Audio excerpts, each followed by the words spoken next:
সন্ধ্যা হলেই কিছু না কিছু নাস্তা খেতে মন চায়, ভাজা পুরি খেতে মন চায়। তাই সন্ধ্যায় খাওয়ার জন্য আমার কাছে রোলটাই বেস্ট মনে হয়। মানে আমার কাছে রোলটা পার্সোনালি ভালো লাগে। তাই আমি মাঝে, মাঝে একটু বেশি করে রোলটা বানিয়ে রাখি যাতে সন্ধ্যাবেলা ভেজে খাওয়া যায় আর কেউ আসলেও দেওয়া যায়। রোলটা আমার কাছে খেতে খুবই ভালো লাগে। তো আপনারা সন্ধ্যাবেলা কে কি খেতে পছন্দ করেন আর কে কি নাস্তা করেন? আমার তো রোলটা খুবই ভালো লাগে। তাই আমি মাঝে মধ্যে এটা একটু বেশি করে বানিয়ে রাখি। আমার হাসব্যান্ডেরও এটা খুব পছন্দ। তাই আজকেও ভাবলাম যে রোল বানিয়ে নেই। তাই রোল মানে বানানোর জন্য সবকিছু রেডি করে নিলাম। আ পেঁয়াজ কুচি, গাজর কুচি, কাঁচামরিচ কুচি এগুলো সব রেডি করে এখন পেঁয়াজটা তেলের মধ্যে একটু নরম হয়ে এসেছে। এরকম পর্যায়ে আমি চিকেনটা ব্লেন্ডার দিয়ে ভালো করে ব্লেন্ড করে নিয়েছি। এখন খুব ভালো করে পেঁয়াজটার সাথে কিছুক্ষণ ভেজে নিয়েছি। তো ৫-৭ মিনিট আগে, আগে আমি চিকেনটা ভেজে নিয়েছি। তাহলে চিকেনটা একটু ভাজা হবে, সুন্দর একটা ঘ্রাণ আসবে। তারপর দিয়ে দিলাম এখানে ১.৫ চা চামচ আদা রসুন একসাথে বাটা, ১/২ চা চামচ জিরা বাটা সবকিছু দিয়ে আবারও খুব ভালো করে এগুলোকে মিক্স করে নিচ্ছি। একটু সময় ধরে এগুলোকে ভেজে নেব। তারপর কিছুক্ষণ ভেজে নেওয়ার পরে এখানে দিয়ে দিলাম কিছুটা হলুদ গুঁড়ো। এই তো ১/২ চামচের মতো হলুদ গুঁড়ো আর দিলাম এই তো ১.৫ চামচের মতো ধনে গুঁড়ো। তো দিয়ে মশলাটা আবারও খুব ভালো করে মিক্স করে নিচ্ছি। আর এখানে দিয়ে দেবো মরিচ গুঁড়ো। মরিচটা ১.৫ চামচের মতো দিয়েছি। তো দিয়ে খুব ভালো করে মিক্স করে তারপর এখন আমি যে গাজরটা কুচি করে নিয়েছি সেটা দিব। না হলে আবার কিন্তু মসলাটা পুড়ে যাবে। তাই গাজর আর কাঁচামরিচ যেটা কেটে নিয়েছিলাম সেটা দিয়ে দিলাম। তো যে মানে যার যেরকম ভালো লাগে সে সেরকমভাবে পুরটা তৈরি করে নেয়। কিন্তু মেইন কথা হচ্ছে রোলের পুরটা যদি ভালো হয়, মজা হয় তখনই কিন্তু রোলটা খেতে ভালো লাগে। রোলটা যত মজা করে রান্না করা যায়, যত ভালো হয় ততই কিন্তু রোলগুলো খেতে ভালো হয়। কিন্তু আমি চেষ্টা করি একেক সময় রোলের পুরটা একেক রকম করে রান্না করতে। সবসময় একই ধরনের পুর দিয়ে ভালো লাগে না। তো এখানে লবণ দিয়ে আবারও খুব ভালো করে ভেজে নিচ্ছি। খুব ভালো করে আগে মসলাটার সাথে আমি গাজর আর ভালো করে ভেজে নিয়েছি। গাজরটা যাতে মানে কাঁচা গন্ধটা না আসে। খুব ভালো করে ভেজে নেওয়ার পরে এখানে পরিমাণ মতো একটু পানি দিয়ে দিয়েছি যাতে গাজরটা সিদ্ধ হয়ে যায়। তো তারপর দিয়ে দিলাম কিছুটা সয়া সস, একটু টমেটো সস। এগুলো দিলে খেতে ভালো লাগে। তারপর দিয়ে আবারও খুব ভালো করে এখন আমি মিক্স করে নিচ্ছি। তারপর মিক্স করে নিয়ে তো এখানে আমি আবার আগে থেকে কিছুটা আলু সিদ্ধ করে নিয়েছি। আজকে ভাবলাম পুরের মধ্যে কিছুটা আলুটা একটু ভেঙে দিলে ভালো হবে। তাই আমি একটু হালকা করে এগুলোকে ভেঙে নিচ্ছি। তারপর এখন এটার সাথে মিক্স করে দেব। খুব ভালো করে এখন মিক্স করে এটার সাথে মিশিয়ে দেব। আর আলুগুলো খুব ভালো করে ভেঙে দেব যাতে পুরটার সাথে খুব ভালো করে মিক্স হয়। খুব ভালো করে এটাকে নেড়ে-চেড়ে মিক্স করতে হবে আর পানিটাকে একদম শুকিয়ে ফেলতে হবে। কারণ পানিটা ভেজা, ভেজা থাকলে কিন্তু রোলটা ভালো হবে না। একদম শুকিয়ে ফেলতে হবে। তো আমি কিছুক্ষণ ধরে নেড়ে-চেড়ে এটাকে শুকিয়ে ফেলছি।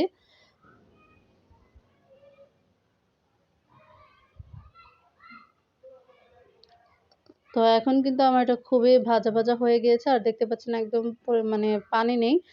তো এখন আমার রোলটা রেডি হয়ে গেছে। এখন হচ্ছে আমি রোলের জন্য মানে ডোটা তৈরি করব। তাই এখানে কিছুটা পানি বসিয়ে দিয়েছি।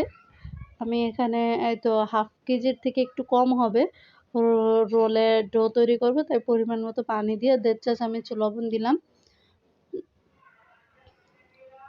তারপর দিয়ে দিলাম হচ্ছে ২ চা চামচ চিনি। তারপর ২ চা চামচ চিনি দিয়ে আমি দিয়ে দেব একটু তেল। চাইলে আপনারা এখানে একটু গুঁড়ো দুধও দিয়ে দিতে পারেন। তাহলে খেতে ভালো লাগে। তো দেওয়ার পরে আমি এখানে কিছুটা তেল দিয়ে দিলাম। দিয়ে এখন পানিটা বলক আসা পর্যন্ত অপেক্ষা করব। পানিটা বলক চলে আসলে আমি এখানে অল্প, অল্প করে আটা দিব আর মিক্স করব। আমি কিন্তু রোলটা আটা দিয়েই বানিয়েছি। আর একটু বেশি করে বানাচ্ছি যাতে আমি ফ্রোজেন করে রাখতে পারি। তো তারপরে তো খামিরটা আমি খুব ভালো করে মথে একটা নরম ডো তৈরি করে নিয়েছি। একদম বেশি নরমও হবে না, বেশি শক্তও হবে না। তো পারফেক্ট একটা ডো তৈরি করে নিয়েছি। এখন অল্প, অল্প করে আমি এটাতে পাতলা রুটি করে নেব। কারণ রোলটা প্যাঁচ দিলে কিন্তু মোটা হয়ে যায়। তাই পাতলা করে একটা রুটি বেলতে হবে। তো আমি অল্প, অল্প করে রুটি ডো নিয়ে এখন আমি এটাকে পাতলা করে বেলে নেব। আর অল্প, অল্প করে একটু আটা ছিটিয়ে, ছিটিয়ে এটাকে নেব। তারপর এখন রোলের ভাঁজ দিয়ে নিচ্ছি। তারপর পুরটা দিয়ে তো এখন এটাকে আমি ভাঁজ করে নেব। রোলের মানে ভাঁজ সবাই কম বেশ পারে, তো আমি আমার মতো করে নিলাম।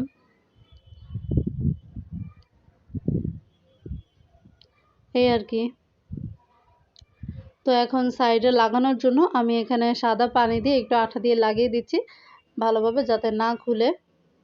তো এইভাবে করে আমি সবগুলো রোল বানিয়ে নিয়েছি। এই তো আমার সবগুলো রোল মোটামুটি বানানো শেষ। এখন আমি এগুলোকে ডিমে কোট করে নেব। তাই এখানে একটা ডিম ফেটে নিয়েছি, আর এখানে দিয়েছি কিছুটা দুধ আর পানি দিয়ে গুলিয়ে একটু দিয়ে দিলাম। তো দিয়ে দেওয়ার পরে এখানে রোলগুলো আমি চুপিয়ে এখন ব্রেড ক্রাম্বসে গড়িয়ে নিব। এটা আমি নিজেই তৈরি করে নিয়েছি ব্রেড ক্রাম্বসটা। তো এখন খুব ভালো করে ব্রেড ক্রাম্বস দিয়ে কোট করে নেব। তো এভাবে করে আমি সবগুলো বানিয়ে নিব। যেহেতু আমি ফ্রোজেন করে রাখবো, যখন খেতে মন চাবে শুধু ফ্রিজ থেকে বের করে কিছু সময় ডিপ ফ্রোজ করে তারপর ভেজে নিলে হয়ে যাবে। তো এখন আমি এভাবে প্রথমে শক্ত করে নেব, তারপর বক্সে ভরে রাখবো। আর বাকি কয়েকটা ভেজে দেখাচ্ছি। তাই এখানে কয়েকটা ভাজার জন্য নিয়েছি। তো চুলার আঁচটা মিডিয়ামে রেখে এপাশ ওপাশ করে ভেজে নিলেই হয়ে যাবে আমার চিকেন রোল। বাইরে থেকে কেনা খাওয়ার চেয়ে একটু কষ্ট করে একদিন একটু বেশি করে বানিয়ে নিলে মাঝে মাঝে হুটহাট মন চাইলে বা কেউ আসলে হুটহাট কিন্তু বানিয়ে দেওয়া যায়। তাই তো রোল নিয়ে বসে পড়লাম। রোলগুলো খেতে খুবই ভালো হয়েছিল। আর প্রতিদিনের সঙ্গী আমার ছেলে, সে তো আছেই। কিছু নিয়ে বসলে